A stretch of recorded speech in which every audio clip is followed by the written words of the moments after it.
أعوذ بالله من الشيطان الرجيم بسم الله الرحمن الرحيم رب اشرح لي صدري ويسر لي أمري واحلل عقدة من লিসানি ইয়াফকাহু কওলি।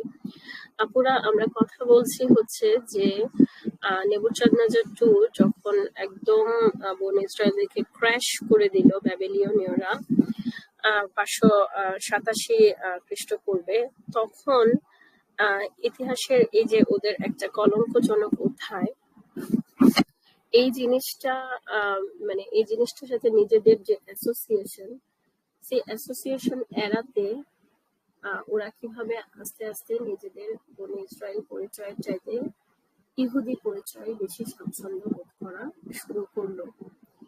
এবং আমি এটা নানানভাবে আমাদের সমসাময়িক উদাহরণ দিয়ে বোঝানোর চেষ্টা করলাম যে এই সাইকোলজিটা আসলে খুব একটা অস্বাভাবিক কোনো সাইকোলজি না। এবং আমাদেরকে এখন আজকের পর্বে আমরা দেখবো যে কিভাবে এটা আসলে আমার কর্মের উপরে প্রভাব ফেলছে বা আমার আমলের উপরে প্রভাব ফেলছে। হ্যাঁ, এখন আবার চিন্তা করেন আপুরা, যে মনে করেন যে ধরেন আমি ধরেন মুসলিমদেরকে মিডিয়া বলেন সব জায়গায় টেরোরিস্ট হিসেবে পরিচয় করা হচ্ছে।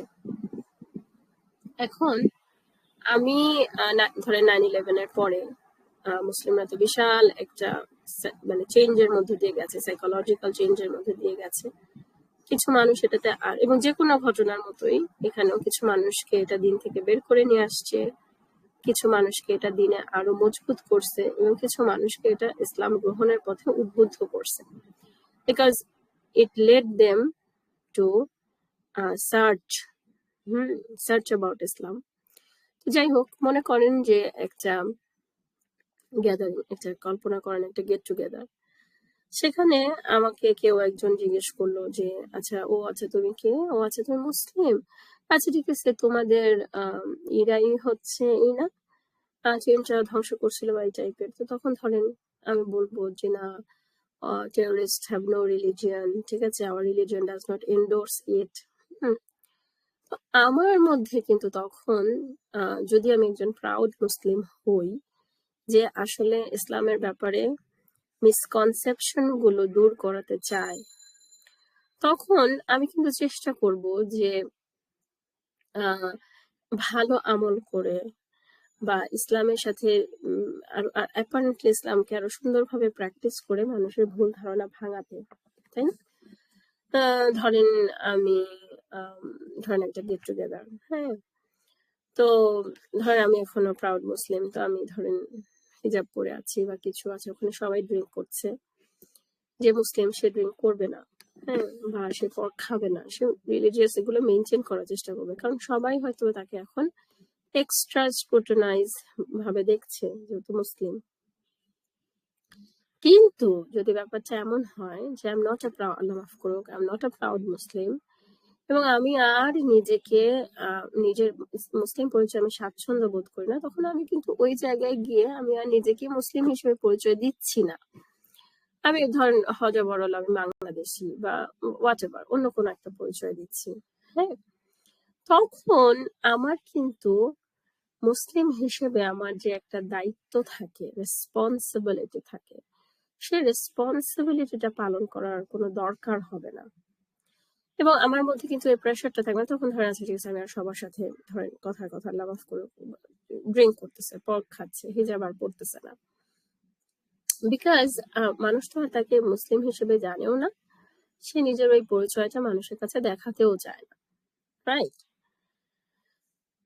এই যে একটা মানে এই যে একটা পরিচয়, আমি কি দিচ্ছি পরিচয়, সেই পরিচয়ের সাথে দেখেন যে কিভাবে মানুষের আচার আচরণ, হ্যাবিটস, লাইফস্টাইল মানে খুবই ইন্টিগ্রেটেড, তাই না?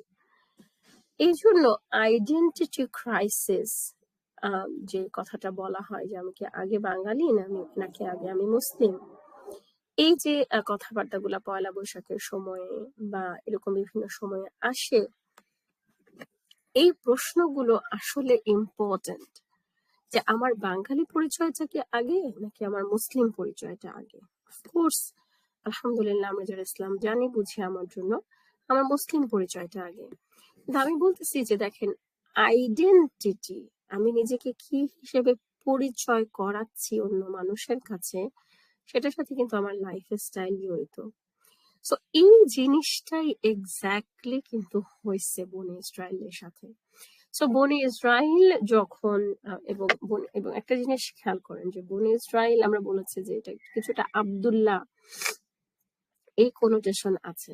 সো বনি ইসরায়েল টার্মটার মধ্যে কিন্তু একটা মানে একটা রিলিজিয়াস ফ্লেভার আছে, একটা স্পিরিচুয়াল ফ্লেভার আছে। এটা কোনো সিঙ্গেল মানুষের সাথে অ্যাসোসিয়েটেড না। যদিও আমরা জানি যে হ্যাঁ, ইয়াকুব আলাইহিস সালামের আরেক নাম ছিল ইসরায়েল বা কিছু, কিন্তু আমরা যদি অরিজিনাল মিনিং অর্থে চিন্তা করি, তাহলে সেটার একটা রেসপন্স, মানে সেটার সাথে একটা রেসপন্সিবিলিটি, তাওহীদ, সেগুলো রিলেশন ছিল। যখন আমি আস্তে আস্তে নিজেকে ইহুদি হিসেবে পরিচয় দেওয়া শুরু করব, তখন সেটা কিন্তু একজন স্পেসিফিক মানুষের সাথে জড়িত। হ্যাঁ, ওইটা কিন্তু তখন আর হচ্ছে না। ওইটা কিন্তু তখন আর কোনো দিন বা জীবন ব্যবস্থার সাথে অ্যাসোসিয়েটেড হচ্ছে না। হ্যাঁ, এই জিনিসটা মানে এই জিনিসটা যে কোনো কিছুর সাথে দেখান, মানে যে কোনো অন্য যে কোনো ধর্মের সাথে চিন্তা করেন যে আহ খ্রিস্টান খ্রিস্টান খ্রিস্ট, যীশু খ্রিস্টের সাথে, ইহুদি অফকোর্স জুডাহ এর সাথে। আমরা কিন্তু নিজেদেরকে, মানে আপনি দেখবেন যে মোহামেডানিজম বলে কিন্তু কোনো ধর্ম নেই। আমরা কিন্তু কখনো নিজেদের ধর্মটাকে পরিচয় এইভাবে দেই না যে আমি রাসূল সাল্লাল্লাহু আলাইহি সাল্লামের অনুসারী। আমাদের ধর্মের নামে কিন্তু কোনো ব্যক্তি কোনো ব্যক্তি অ্যাসোসিয়েটেড না। তো এই জিনিসগুলো আমাদের ধীরে ধীরে এগুলো আমাদের অনেক বেশি রিয়েলাইজ করা উচিত যে আমি একজন মুসলিম। মুসলিম মানে কি? মুসলিম মানে সে আত্মসমর্পণকারী। কার কাছে আত্মসমর্পণকারী? আল্লাহর কাছে। ও আচ্ছা, তাহলে দেখেন, ধরেন আমি যখন কাউকে মুসলিম হিসেবে নিজের পরিচয় দিব, তখন অটোমেটিক্যালি ব্যাপারটা হচ্ছে, ও আচ্ছা, এটা মানে কি? আচ্ছা, সাবমিশন আছে। Submission two home? Two god, one god. এবং আমি একবার একটা ভিডিও দেখছিলাম যে সেখানে এক মেয়ে, সে হচ্ছে ড্রাগ এডিক্ট ছিল। হ্যাঁ, সে বলছে যে আমি আমার ফ্রেন্ডের কাছে শুধু একটা কথা শুনছি যে there is no intermediary between God and human being in this religion. আমি সরাসরি আল্লাহর সাথে আমার কানেক্ট করার উপায় আছে বা কিছু, এই একটা কথা শুনে সে নাকি মুসলিম হয়ে গেছে। এইটা আমার কাছে, আপনাদের কাছে আমার একটা অনুরোধ যে আপনারা চেষ্টা করবেন যে আপনারা ন মুসলিমদের কাহিনী শুনতে বা তাদের স্টোরি পড়তে এবং বাচ্চাদেরকে শোনাতে। এটাতে যেটা হয় যে আপনারা আসলে বুঝবেন যে মানুষের নিড গুলা কোন দিকে, কোন জিনিসটা মানুষকে ট্রিগার করে, কোন জিনিসটা আসলে মানুষকে ইসলামের দিকে নিয়ে আসে। তো যাই হোক, তো এখন তাহলে আমরা যেটা বলছি যে আস্তে আস্তে আস্তে আস্তে ইহুদিরা যেটা হলো যে তারা ইহুদি হয়ে গেল এবং তাদের লাইফস্টাইল থেকেও কিন্তু আস্তে আস্তে ধর্মর নিশানা বা তাদের যে তাওহীদের যে দায়িত্বটা ছিল, হ্যাঁ, মানুষকে মানুষকে আল্লাহর ওয়াননেসের দিকে ডাকা যে দায়িত্বটা তাদের ছিল, সেখান থেকে তারা সরে আসলো। সেখান থেকে তারা সরে আসলো। এখন আরেকটা ব্যাপার হচ্ছে যে আমাদের কথা কিন্তু এই যে একটা সেন্স অফ সুপারিয়রিটি, এই যে বছরের পর বছর ধরে, হ্যাঁ, শ্রেষ্ঠত্বের যে একটা, তাদের কাছে ওহী ছিল, তাদের কাছে এই ছিল সেই ছিল, তাদের কাছে প্রফেটস আসতো, এই যে স্পিরিচুয়ালিটি, এই যে একটা অভ্যাস, সেখান থেকে যে একজন নিজেদের একটা সেন্স অফ সুপারিয়রিটি, সেখান থেকেও তো কিন্তু ওরা বের হয়ে আসতে পারছিল না। সো ফলে যেটা হতো সেটা হচ্ছে যে ইট ওয়াজ কাইন্ড অফ আ ফাঁকা বুলি, it was kind of I want all the privilege without any responsibility. আবারও বলছি, প্রিভিলেজ চাই without any responsibility.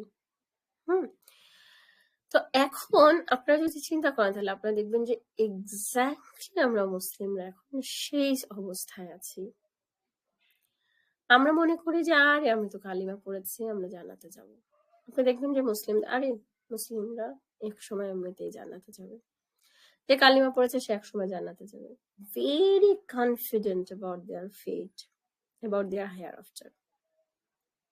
In general আল্লাহ মানুষজন এরকম, মুসলিমরা। কিন্তু যখন দায়িত্ব পালনের কথা আসে তখন আপনি দেখবেন যে কোথায় কোথায় যেন হারিয়ে যাচ্ছি আমরা। হ্যাঁ, হারিয়ে যাচ্ছি। এবং এই কথাটাই আপনি দেখবেন যে আমি জাস্ট ২ টা কথা বলে এই পর্বটা শেষ করে দিব ইনশাআল্লাহ। একটা জিনিস হচ্ছে যে দেখেন যে আপনি দেখবেন যে এটা খুব কমন একটা কোয়েশ্চেন যে আমরা মুসলিমরা কেন দুনিয়া জুড়ে এত মার খাচ্ছি? ইসলাম না আল্লাহর মনোনীত ধর্ম? তাহলে আপনি দেখেন আমরা প্রিভিলেজটা চাই উইদাউট হ্যাভিং দ্য রেসপন্সিবিলিটি। আমরা কি আল্লাহর এই জন্য আমার শিকড়ের সন্ধানে বইটার অন্যতম একটা অবজেক্টিভ ছিল হচ্ছে যে এই প্রশ্নটার অ্যান্সার দেয়া যে কেন সিরিয়াতে মুসলিম শিশুরা মার খাচ্ছে, কেন গাজাতে খাচ্ছে, কেন চায়নার উইঘুরদের এই অবস্থা, কেন কাশ্মীরের অবস্থা, আল্লাহর সাহায্য কোথায়? এই প্রশ্ন যখন মুসলিমরা করে তখন তাদেরকে দেখানো বনি ইসরায়েলের কাহিনী থেকে যে আল্লাহর সাহায্য কন্ডিশনাল, আল্লাহর সাহায্য আর্ন করতে হয়। এরপর আপনি যখন ইসলাম নতুন প্র্যাকটিস করা এরকম যদি এই টাইপের মানুষ থাকে, ইনকুইজিটিভ, কৌতূহলী, আপনি তাদের কাছ থেকে একটা কোশ্চেন পাবেন যে হ্যাঁ তাহলে যারা কখনো ইসলামের দাওয়াত পায়নি তাদের কি হবে? হ্যাঁ, এই কোশ্চেনটা আমি প্রচুর পাইছি। আমি যেহেতু দাওয়াতি কাজ করার চেষ্টা করি একটা প্রচন্ড এডুকেটেড সেগমেন্টের মধ্যে, যারা হয়তো বা দুনিয়াবি শিক্ষায় মানে দুনিয়ার কোয়ালিফিকেশনের দিক থেকে অনেক হাই প্রোফাইল, এই প্রশ্নটা আমি অনেক শুনেছি। আমি যখন একদম বিগিনিং এ আমার বাসায় ইউএসএ তে হালাকা দিতাম, এদের কি হবে?